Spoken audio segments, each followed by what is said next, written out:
Bathroom में ताले की जोरदार आवाज ने शांति को चीर दिया, जैसे कोई स्केलपेल।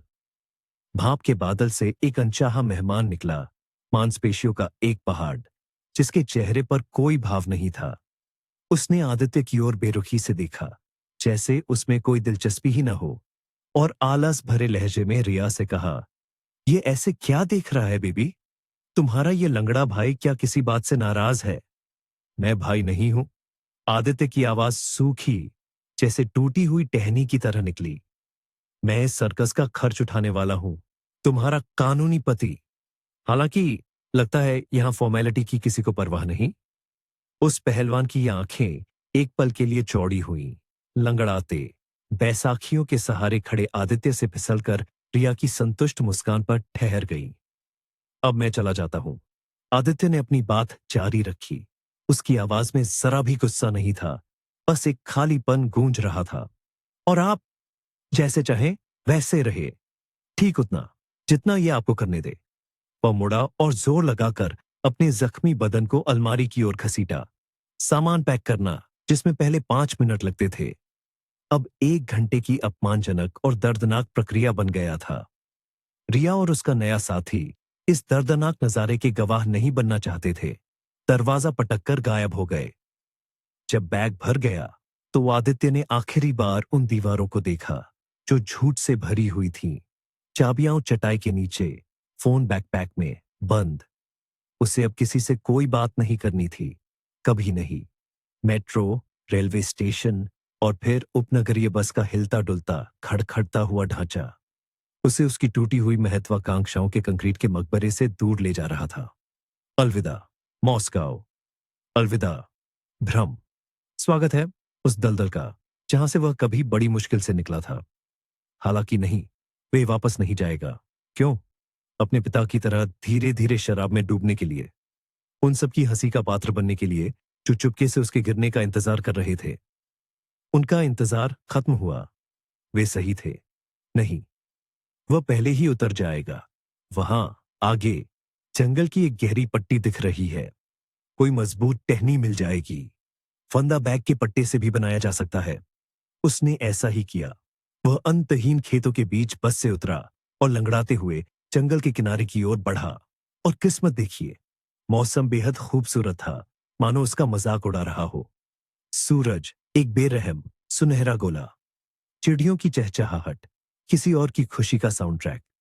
ऐसे समय में तो टूटे हुए अपाहिज आदमी को भी उम्मीद की किरण दिखने लगती है। कम से कम उस महान खालीपन में ही सही। इस धूप से तपी हुई ढलान पर लेट जाना, जीवन से भरी हुई तेज महक वाली हवा में सांस लेना और सो जाना, बस खो जाना। उस सुकून देने वाले अंधेरे में डूब जाना जहां से कोई वापसी नहीं। और वह सो गया। कई महीनों में पहली बार, बिना गोलियों और डरावने सपनों के। उसकी नींद गहरी थी, जैसे कोई कब्र। अरे, किसी की लगातार आती आवाज, जैसे कोई छेनी उसके दिमाग में घुस रही थी। अरे मुसाफिर, जागो! उसे अपने गाल पर एक जोरदार थप्पड़ महसूस हुआ। आंखें खोलने का मन नहीं कर रहा था। वह फिर से उस आरामदायक अंधेरे में डूब जाना चाहता था। और तभी उसकी दुनिया फट गई। बर्फीला पानी उस पर आ गिरा, हजारों सुइयों की तरह उसकी त्वचा को जलाता हुआ। वह चिल्लाया और उठकर बैठ गया। हाँफता हुआ हवा खींच रहा था। चारों ओर बैंगनी रंग की सांझ गहरा रही थी। उसके सामने एक अधेड़ उम्र की महिला खड़ी थी, थोड़ी मोटी, सफेद बालों वाली, सादे ट्रैक सूट में। आप ये क्या कर रही है? आदित्य ने हाँफते हुए पूछा। अपनी नजरें टिकाने की कोशिश कर रहा था। होश आ गया? अच्छा, उसने चुस्त आवाज में जवाब दिया, उसकी बात पूरी तरह से नजरअंदाज करते हुए। उठो, अपनी लाठियां उठाओ और चलो। उसकी अजीब सी अथॉरिटी के आगे झुककर आदित्य उठा। उसके पैर सुन्न थे और लगभग काम नहीं कर रहे थे। और तभी उसे गुस्सा आया। यह पूरी बेवकूफी भरी सिचुएशन ही अजीब सी बुढ़िया जो उसे कहीं घसीट कर ले जा रही थी। भाड़ में जाओ! वह दहाड़ा, एक बैसाखी फेंकते हुए। तुमने मुझे क्यों छुआ? उसका बैकपैक घास में जा गिरा। वह कुछ चिल्ला रहा था, हाथ पैर चला रहा था, अपने अंदर का सारा झर और दर्द बाहर निकाल रहा था। फिर उसने दूसरी बैसाखी भी फेंक दी और खड़े न रह पाने के कारण जमीन पर गिर गया। उसने हाथों से अपना चेहरा छिपा लिया और रोने लगा, धीरे धीरे, दयनीय ढंग से, जैसे कोई खोया हुआ बच्चा। बस बस बेटा। महिला फिर से उसके पास आई। उसने उसे बैसाखियां दी, बैकपैक उठाया। उसने अपना रुमाल निकाला और जैसे किसी छोटे बच्चे का उसका गीला चेहरा पोंछा। चलो प्यारे, सूरज जल्दी ही डूब जाएगा। उसने और विरोध नहीं किया। उसकी सारी ताकत, मानसिक और शारीरिक, खत्म हो चुकी थी। वह उसके पीछे चलता रहा, जैसे रस्सी से बंधा कोई बछड़ा, बिना कोई सवाल पूछे। वे मानो सदियों से चल रहे थे, जंगल से गुजरते हुए, खेत पार करते हुए, गहरी होती रात में। वह उसे कॉन्फिडेंस के साथ ले जा रही थी, जड़ों और गड्ढों के बारे में आगाह करती हुई। आखिरकार वे एक ऐसी पुरानी कॉलोनी पहुंचे जो किसी भूतिया जगह जैसी लग रही थी। सिर्फ भी फाटक पर चौकीदार की कोठरी में हल्की रोशनी जल रही थी। उनकी ओर एक कुत्ता भौंकता हुआ दौड़ा आया। सुल्तान, अपने ही हैं, महिला चिल्लाई, और कुत्ता पूंछ हिलाता हुआ उसके पास आ गया। उसने सफेद बालों वाले चौकीदार से, जो किसी जंगल के बौने जैसा लग रहा था, दो चार बातें की और वे उस अंधेरी गली में आगे बढ़ गए। खिड़कियों में एक भी रोशनी नहीं थी। उनका घर आखिरी था, बिल्कुल जंगल के पास। तुम यहीं इंतजार करो, मैं सुल्तान को बता देती हूं कि मैं अकेली नहीं हूं। उसे सरप्राइज पसंद नहीं। आदित्य कुछ जवाब दे पाता, इससे पहले ही घर से, जहां रोशनी जल रही थी, एक विशाल डोबरमैन जोर से भौंकता हुआ बाहर निकला। आदित्य ने फौरन अपनी बैसाखी आगे कर ली, लेकिन कुत्ता कुछ मीटर दूर ही रुक गया। जोर जोर से हवा सूंघ रहा था। सुल्तान, मेहमान को डराओ मत, उसकी जान बचाने वाली महिला की आवाज आई। अंदर आ जाओ, डरो मत। ये बस दिखा रहा है कि ये कितना खतरनाक चौकीदार है। घर में जड़ी बूटियों और लकड़ी की महक आ रही थी। ये किसी टाइम कैप्सूल जैसा था, जिसने उसे अपनी दादी माँ के छोटे से घर की याद दिला दी। अकेली इंसान जिसने उससे प्यार किया था। मालकिन, जिसे उसने मन ही मन संवित्री देवी नाम दिया था। उसने कुत्ते को खाना खिलाया और फिर आदित्य के सामने गर्मा गर्म पस्ताख की प्लेट रख दी। वह शिकारी की तरह भूख से खा रहा था, आसपास कुछ भी देखे बिना। फिर जैम के साथ चाय मिली। संवित्री देवी सामने बैठी चुपचाप मुस्कुरा रही थीं। उन्होंने कोई सवाल नहीं पूछा। घर में पहले के अच्छे दिनों की झलक थी, लेकिन अब सब कुछ साधारण पर सलीके से रखा हुआ दिख रहा था। चलो, सोने का समय हो गया है। उनका हाथ उसके कंधे को छुआ। वह उसे एक छोटे से बेडरूम में ले गई, जिसका दरवाजा सीधे बाग में खुलता था। बिस्तर साफ था और उसमें लैवेंडर की खुशबू आ रही थी। टूटी हुई आत्माओं के लिए सराय। ये आखिरी ख्याल उसके मन में आया, इससे पहले कि वह एक अथाह खालीपन में डूब गया। वह आराम से जागा। सूरज की एक किरण उसके चेहरे को गुदगुदा रही थी। घर में एक अजीब सी शांति थी। उसने कपड़े पहने और बाग में चला गया।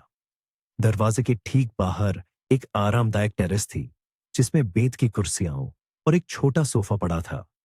लेकिन शांति सिर्फ एक भ्रम थी। उसकी जगह चिड़ियों का जोरदार शोर था। आदित्य कुर्सी पर बैठ गया और आंखें बंद करके इस आवाज के समंदर में डूब गया। अरे, तुम यहां हो? संवित्री देवी की फुर्तीली आवाज ने उसे उसकी समाधि से बाहर खींचा। नमस्ते, चलो कसरत करते हैं। कसरत? आदित्य हैरान हुआ। वे घर के पीछे बनी जगह पर गए। वहां योगा मैट पर सुल्तान एक बड़े साहब की तरह बैठा था।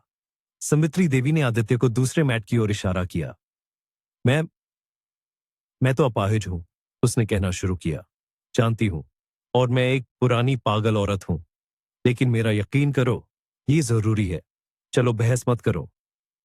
अगले आधे घंटे उन्होंने कोई अजीब सा रिचुअल किया, जिम्नास्टिक्स और योगा का मिश्रण। सबसे ज्यादा हैरान करने वाला सुल्तान था।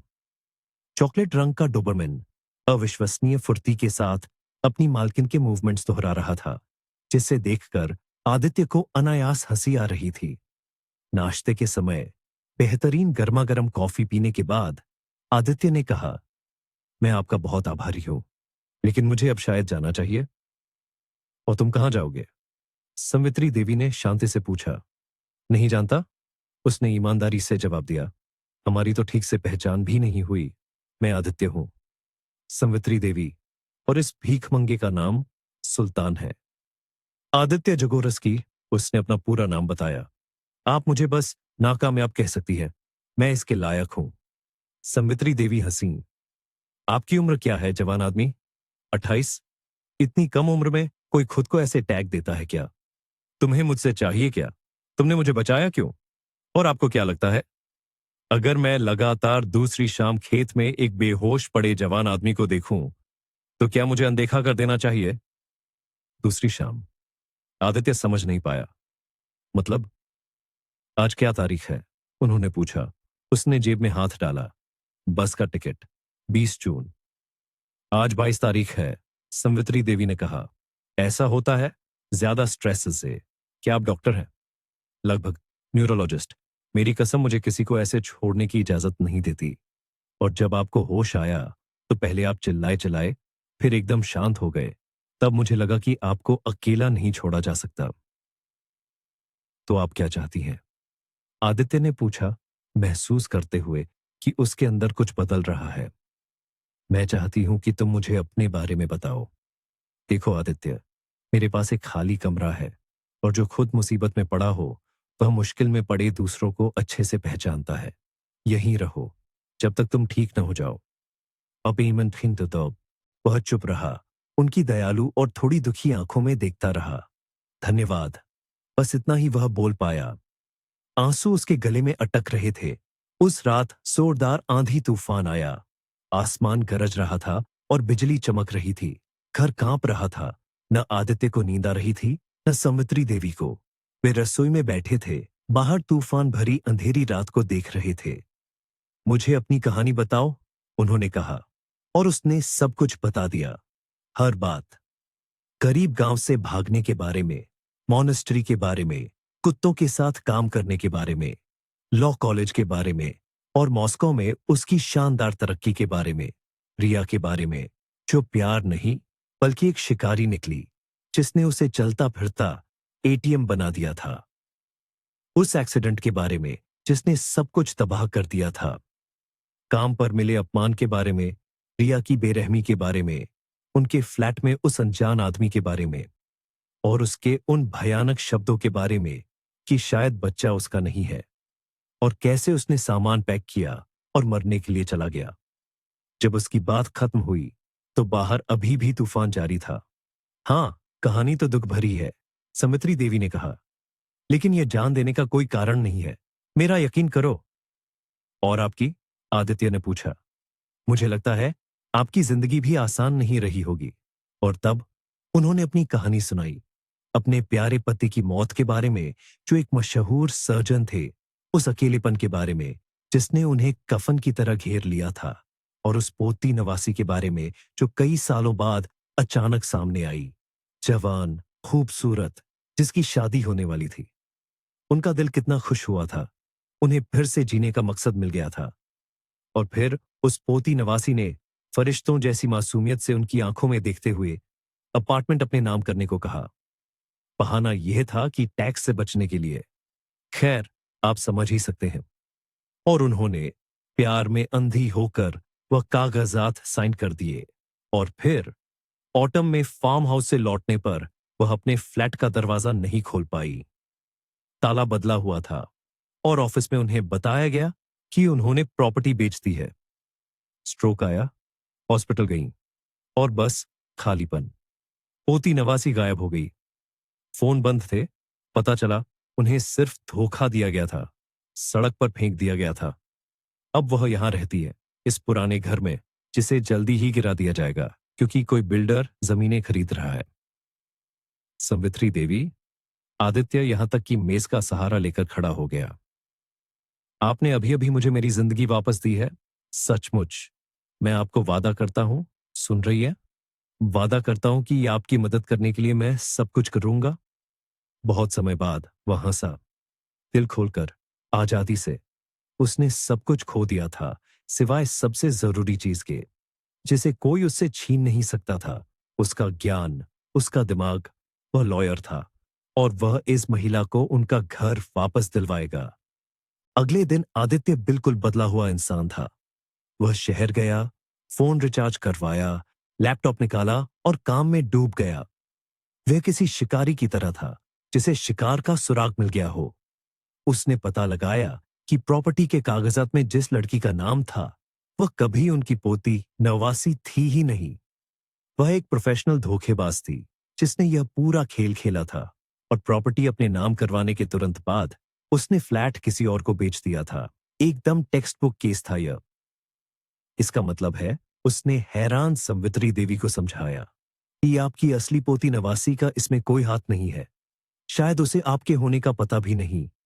उस महिला की आंखों में इतनी खुशी आई कि आदित्य समझ गया वह सही रास्ते पर है। एक लंबा कानूनी मुकदमा शुरू हुआ। आदित्य ने पागलपन की हद तक काम किया। उसने गवाह ढूंढे, कागजात जमा किए, पुलिस में रिपोर्ट लिखवाई। कुछ महीनों बाद अदालत ने दोनों सौदों को अवैध घोषित कर दिया। फ्लैट संवित्री देवी को वापस मिल गया। लेकिन आदित्य यही नहीं रुका। उसने सोशल मीडिया पर उनकी असली पोती नवासी को ढूंढ लिया जो कनाडा में रहती थी। उन्होंने वीडियो कॉल किया। संवित्री देवी खुशी के मारे रो रही थीं, स्मार्टफोन की स्क्रीन को देखते हुए जिसे आदित्य ने उन्हें चलाना सिखाया था। ऑटम खत्म होते होते आदित्य बिना बैसाखियों के चलने लगा था। उसने एक छोटा सा कमरा किराए पर लिया और अपना ऑनलाइन लीगल कंसल्टेंसी शुरू किया। उसका काम चलने लगा, खासकर तब जब उसने उसी बिल्डर के खिलाफ एक कलेक्टिव लॉसूट जीता जो उस कॉलोनी को हथियाने की कोशिश कर रहा था। वह अक्सर संवित्री देवी से उनके शहर वाले फ्लैट में मिलने जाता था। वे एक असली परिवार बन गए थे। और ऐसे ही एक गर्मी के दिन उसने अपना सबसे अच्छा सूट पहना और पुराने पते पर गया। दरवाजा रिया ने खोला। कमजोर, मोटी हो चुकी और आंखों में कोई चमक नहीं थी। उसने उसे जल्दी पहचाना भी नहीं। बच्चे के बाद मेरी नजर बहुत कम हो गई है, उसने बताया। कमरे में कालीन पर एक छोटा बच्चा रेंग रहा था, अजीब ढंग से, मुश्किल से। उसे सेरेब्रल पॉल्जी है, रिया ने बेफिक्री से कहा। चल नहीं सकता। आदित्य उसके पास गया और बच्चे को गोद में उठा लिया। बच्चे ने उसकी ओर देखा और अचानक मुस्कुरा दिया। और उस मुस्कान में आदित्य को कुछ ऐसा अपनापन दिखा कि उसकी सांस रुक गई। ये मेरा बच्चा है? उसने रिया से पूछा। पता नहीं, उसने कंधे उचकाए। क्या फर्क पड़ता है? लेकिन आदित्य के लिए फर्क पड़ता था। वह उन दोनों को ले गया और संवित्री देवी के पास ले आया। उन्होंने बच्चे को देखकर अपनी राय दी। ऑपरेशन की जरूरत है, एक नहीं कई, लेकिन उम्मीद है। अगले साल वे दोनों, आदित्य और संवित्री देवी, छोटे अमन का ख्याल रखने लगे। आदित्य ने रिया से डिवोर्स लिया और कानूनी तौर पर अमन का गार्डियन बन गया। उसे फर्क नहीं पड़ता था कि वह उसका असली बेटा है या नहीं। यह छोटा सा मजबूत बच्चा उसका बेटा था। उसकी लॉ फर्म खूब तरक्की कर रही थी। उसने एक छोटा प्राइवेट मेडिकल सेंटर खोला जहां संवित्री देवी खुशी से पार्ट टाइम काम करती थीं। वे तीनों, आदित्य, संवित्री देवी और छोटा अमन, जिसने अब चलना शुरू कर दिया था, एक सच्चा खुशहाल परिवार बन गए थे। एक दिन रात के खाने पर संवित्री देवी ने एक जवान लड़की को बुलाया जो उनकी एक सहकर्मी की पोती नवासी थी। उसकी जिंदगी भी आसान नहीं रही थी। उसका नाम कियारा था। वह मेज पर बैठी आदित्य को देखकर शर्मा रही थी और संवित्री देवी का बनाया हुआ एप्पल पाई मजे से खा रही थी। और वह चतुर बूढ़ी महिला उन्हें देख रही थी और अपनी ही, सिर्फ उसे मालूम, समझदार मुस्कान मुस्कुरा रही थी। अगर आपको कहानी पसंद आई हो तो कृपया लाइक करें, चैनल सब्सक्राइब करें और कमेंट जरूर करें। यह हमारे लिए बहुत जरूरी है।